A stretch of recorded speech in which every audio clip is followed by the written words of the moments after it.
La función por defecto para exportar datos en archivos de texto en R es WriteTable, esta función que ven escrita aquí en la pantalla. Para exportar un archivo tenemos que primero darle la data frame que vamos a utilizar, en este caso se llama X, pero obviamente puede tener cualquier nombre. Luego el nombre del archivo, y aquí se tienen que usar comillas, ¿sí? Nótese que no se usan comillas para el nombre X, pero sí para el nombre del archivo. Eso hay que recordarlo siempre, por supuesto.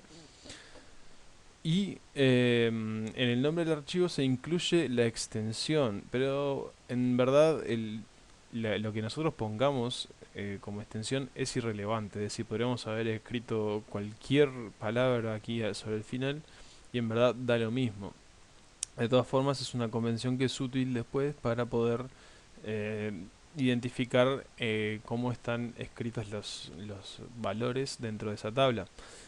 Luego, el mismo argumento sep que estaba para leer tablas está para escribir tablas, ¿sí? Entonces el argumento sep funciona igual y aquí estoy especificando que quiero que el separador sea una tabulación. EOL, que viene de end of line, o sea, fin de línea, es un argumento que en realidad no se usa demasiado, pero es importante cuando estamos pasando archivos de una computadora a otra con distintos sistemas operativos. En particular Windows trabaja con un fin de línea distinto a lo que es Unix. Y es un detalle técnico que la mayoría de las veces no nos va a molestar, pero si eventualmente eh, tiene influencia puede ser muy frustrante no tener en cuenta este problema. De vuelta, el argumento dec indica cuál es el valor, cuál es el carácter usado para los decimales. Y finalmente están los argumentos row names y call names, ¿sí? Los cuales son lógicos. Row names indica si en el archivo de texto vamos a guardar los nombres de las filas y call names indica si vamos a guardar los nombres de las columnas, ¿sí? En el caso de call names es más o menos el recíproco de lo que era el argumento header cuando usábamos la función readTable. Entonces ahora lo que voy a hacer es darle enter, ¿sí? Y entonces R me guardó el archivo en mi directorio actual de trabajo, ¿sí? El archivo ejemplo 3.txt. Voy a abrirlo con mi programa para leer texto plano. Esto es equivalente a un notepad cualquiera.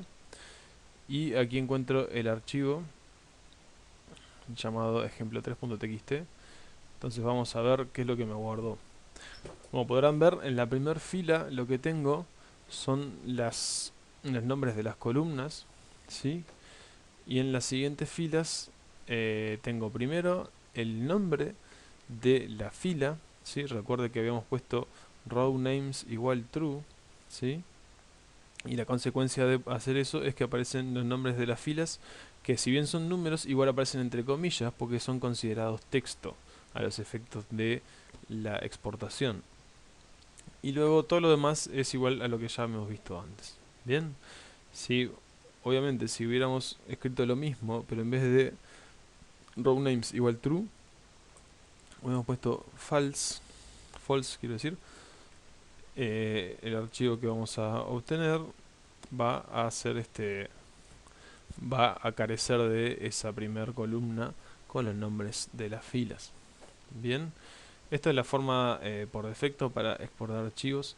Existe una variante que es el write, perdón, write CSV, es decir, escribir CSV.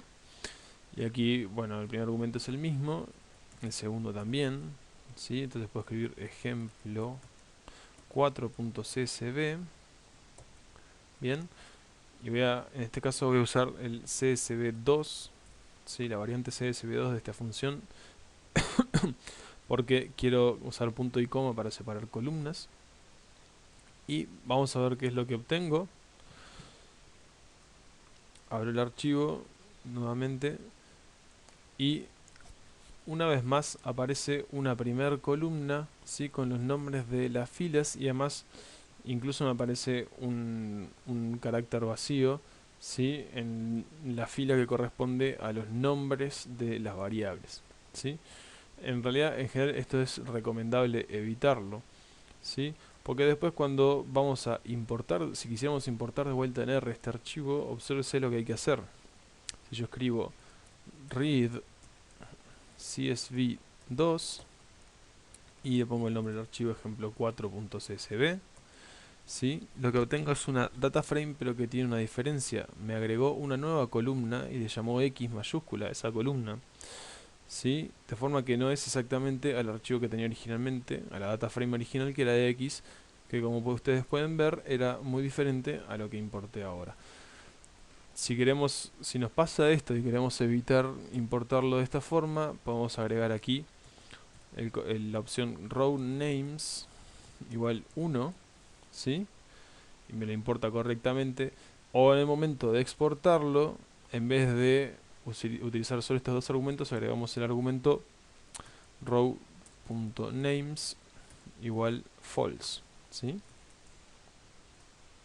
Y entonces cuando vemos el archivo txt, abrimos de vuelta, ya desapareció la primera columna esa con los nombres de las filas, que era innecesaria, ¿sí?